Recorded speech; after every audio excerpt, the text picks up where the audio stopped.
চাঁপাইনবাবগঞ্জ হতে আন্তনগর ট্রেন চালু সহ ৮ দফা দাবিতে মানববন্ধন।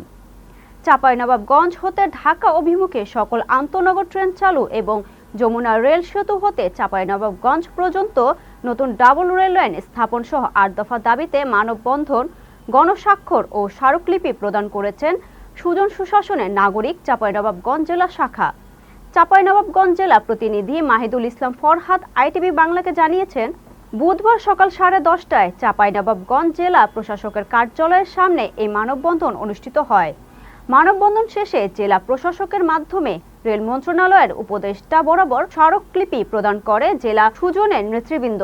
জেলা সুজনের সদস্য আমিনুল ইসলাম আবিরের সঞ্চালনায় মানববন্ধনে স্বাগত বক্তব্য রাখেন সুজন সুশাসনের নাগরিক চাঁপাইনবাবগঞ্জ পৌর শাখার সভাপতি ও ট্রেন আন্দোলনের উদ্যোক্তা মোহাম্মদ জমশেদ আলী। প্রধান আলোচক হিসেবে বক্তব্য রাখেন রেল আন্দোলনের প্রধান উদ্যোক্তা এবং জেলা সুজনের সম্পাদক ও সিনিয়র সাংবাদিক মনোয়ার হোসেন জুয়েল।